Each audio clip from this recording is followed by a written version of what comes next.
चलिए आज की क्लास को शुरू करते हैं। छत्तीसगढ़ से संबंधित जितने भी प्रश्न प्रतियोगी परीक्षाओं में पूछे जाते हैं उन प्रश्नों का संकलन यहाँ पर किया गया है और इस सीरीज़ का यह दूसरा वीडियो है। तो शुरू करते हैं आज की क्लास को। छत्तीसगढ़ में उत्पादित बिलासा 5005 किसका एक प्रकार है? तो छत्तीसगढ़ में उत्पादित बिलासा 5005 गेहूं का एक प्रकार है। गेहूं का एक प्रकार है। और छत्तीसगढ़ में उत्पादित कुछ अन्य धान की, गेहूं की या सोयाबीन की किस्मों के बारे में भी यहाँ देख लेते हैं।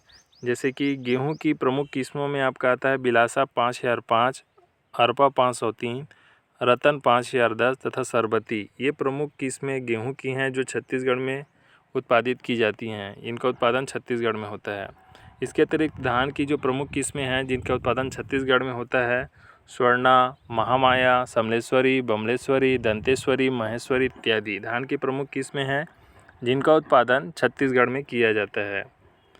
सोयाबीन की प्रमुख किस्म है दुर्गा जिसका उत्पादन छत्तीसगढ़ में किया जाता है।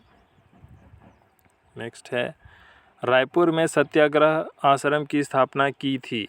तो रायपुर में सत्याग्रह आश्रम की स्थापना पंडित सुंदरलाल शर्मा जी के द्वारा की गई थी। रायपुर में यूथ लीग का गठन किया गया था। तो रायपुर में यूथ लीग का गठन वर्ष 1928 में किया गया था। बेठिया प्रथा का प्रचलन राज्य के किस क्षेत्र में है? तो बेठिया प्रथा का प्रचलन राज्य के बस्तर क्षेत्र में है। बेठिया गोंडी भाषा का एक शब्द है जिसका अर्थ होता है सामूहिक रूप से किसी व्यक्ति या परिवार का सहयोग करना।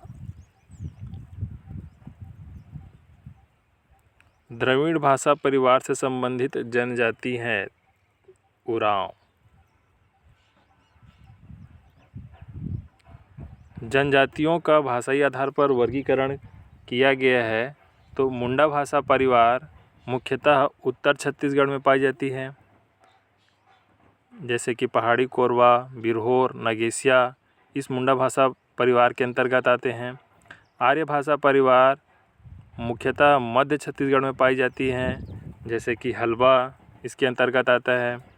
द्रविड़ भाषा परिवार मुख्यतः दक्षिण छत्तीसगढ़ में पाई जाती है। उराव, अबूझमाड़िया, दंडामी माड़िया इनके उदाहरण हैं। छत्तीसगढ़ विधानसभा का प्रथम सत्र था। तो छत्तीसगढ़ विधानसभा का प्रथम सत्र 14 दिसंबर से 19 दिसंबर 2000 तक कुल 6 दिनों तक चला था।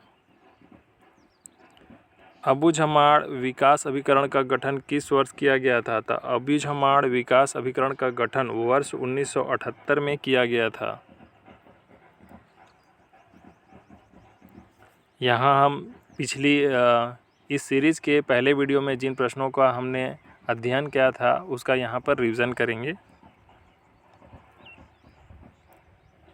निम्न में से कौन सा कथन सही नहीं है? पंच के लिए जमानत राशि 50 रुपये है, यह कथन सत्य है। सरपंच के लिए जमानत राशि 1000 रुपये, यह कथन भी सत्य है। जनपद पंचायत सदस्य के लिए जमानत राशि 2000 रुपये है, यह कथन भी सत्य है। जिला पंचायत सदस्य के लिए जमानत राशि 5000 नहीं बल्कि 4000 रुपये है, यह कथन गलत है। इस प्रकार इसका सही उत्तर होगा ऑप्शन डी। छत्तीसगढ़ी पत्रिका दुलरवा का प्रकाशन किसके द्वारा किया गया था? पंडित सुंदरलाल शर्मा। एशिया का पहला साइफन बांध है। तो एशिया का पहला साइफन बांध है मुरुम-सिल्ली जलाशय। मुरुम-सिल्ली जलाशय को बाबू छोटेलाल श्रीवास्तव जलाशय भी कहा जाता है।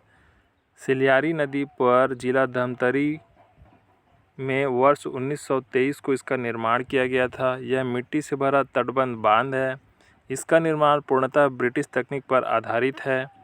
एल्फिंस्टन द्वितीय के कार्यकाल में मैडम सिल्ली द्वारा इसका निर्माण किया गया था। निम्न में से कौन सा कथन सही नहीं है? तो पंच का मतपत्र सफ़ेद होता है, यह कथन तो सही है। सरपंच का मतपत्र नीला होता है, यह कथन भी सही है। जनपद पंचायत सदस्य का मतपत्र पीला होता है, यह कथन भी सही है। तो इसका सही उत्तर क्या है? ऑप्शन डी, जिला पंचायत सदस्य का मतपत्र लाल नहीं बल्कि गुलाबी होता है। पेंड्रा वन बांध राज्य के किस जिले में स्थित है? तो पेंड्रा वन बांध राज्य के रायपुर जिले में स्थित है, जिसको पंडित लखनलाल मिश्र बांध भी कहा जाता है। यह कोल्हान नाला पर रायपुर जिले में स्थित है, जिसका निर्माण वर्ष 1909 में किया गया था। सिंगरौली बेसिन को किस नाम से जाना जाता है? तो सिंगरौली बेसिन को रिहंद बेसिन के नाम से जाना जाता है। अकुम एवं तोड़ी किस प्रकार का वाद्य यंत्र है? तो अकुम एवं तोड़ी सुशिर वाद्य यंत्र हैं। ऐसे वाद्य यंत्र जिनको मुंह से फूंक कर बजाया जाता है, उन वाद्य यंत्रों को सुशिर वाद्य यंत्र कहा जाता है। छत्तीसगढ़ी वाद्य यंत्रों के बारे में यहाँ पर डिटेल है, जिसका हम पिछले क्लास में चर्चा कर चुके हैं। तत् वाद्य यंत्रों के अंतर्गत आता है तंबूरा और धनकुल। वितत वाद्य यंत्र के अंतर्गत आता है ढोलक, मृदंग, रायगढ़ी। घन वाद्य यंत्र के अंतर्गत आता है मंजीरा, घंटी, मोया। सुशिर वाद्य यंत्र के अंतर्गत आता है बांसुरी, शहनाई, तुरही, अकुम एवं तोड़ी।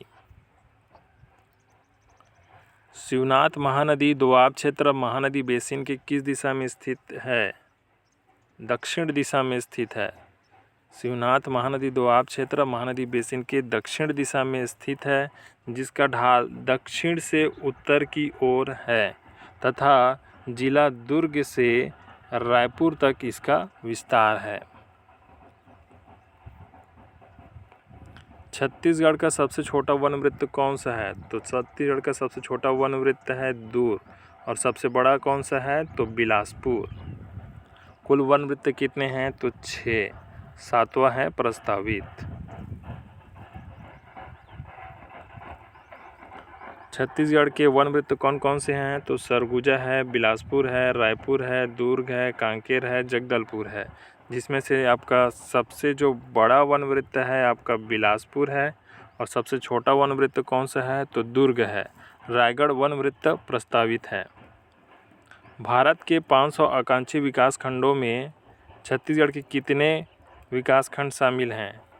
तो 20 विकासखंड शामिल हैं।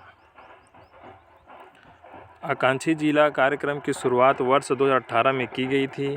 देश के 112 जिलों में राज्य से 10 जिले शामिल हैं, जिसमें बस्तर संभाग के सभी 7 जिले, इसके अतिरिक्त राजनांदगांव, महासमुंद और कोरबा, इस प्रकार कुल 10 जिले शामिल हैं।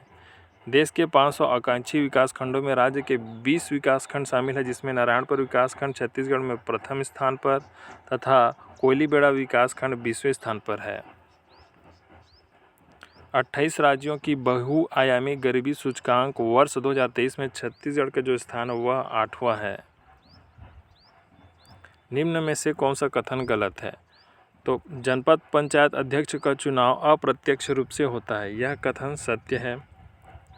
जिला पंचायत अध्यक्ष का चुनाव अप्रत्यक्ष रूप से होता है, यह कथन भी सत्य है। पंच व सरपंच का चुनाव प्रत्यक्ष रूप से होता है, यह कथन भी सत्य है। इसलिए इसका सही उत्तर होगा ऑप्शन डी, इनमें से कोई नहीं। निम्न में से कौन सा कथन सही नहीं है? 8-9 अगस्त मलकानपुर घटना 1942, यह कथन सत्य है। 9 अगस्त रायपुर में विशाल जुलूस 1942, यह कथन भी सही है। 10 अगस्त 1942 रायपुर में विद्यार्थी जुलूस, यह कथन भी सही है। तो ऑप्शन डी इसका सही उत्तर होगा, क्योंकि दुर्ग कचहरी में आग जनी 30 अगस्त को नहीं बल्कि 28 अगस्त 1942 को रघुनंदन सिंगरौल द्वारा किया गया था।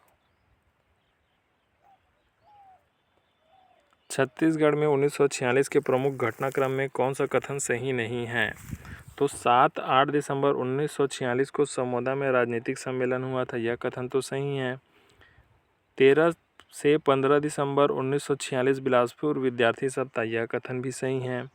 31 दिसंबर 1946 तहसील राजनीतिक बेमेतरा सम्मेलन, यह कथन भी सही है। अतः इसका सही उत्तर होगा ऑप्शन डी, उपरोक्त सभी कथन सही हैं। बरार का मध्य प्रांत में सम्मिलन किस अधिनियम के द्वारा हुआ था? तो भारत शासन अधिनियम 1935।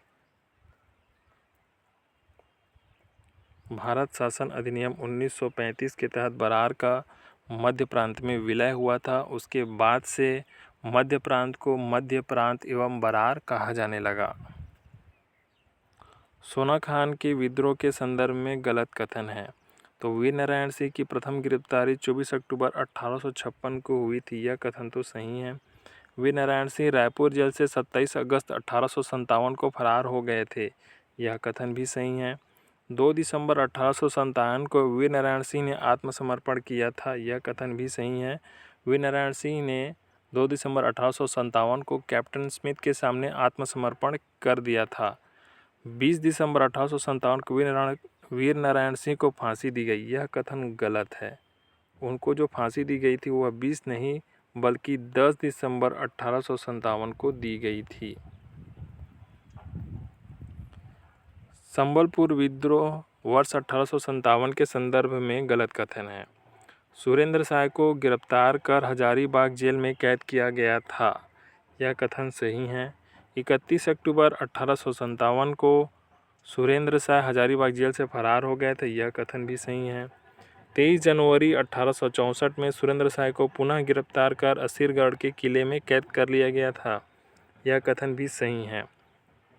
28 फरवरी 1894 को असीरगढ़ के किले में सुरेंद्र साय की मृत्यु हो गई थी, यह कथन गलत है क्योंकि उनकी मृत्यु 28 फरवरी 1894 नहीं बल्कि 28 फरवरी 1884 ईस्वी में हुई थी।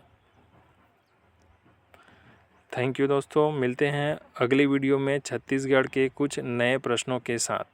धन्यवाद।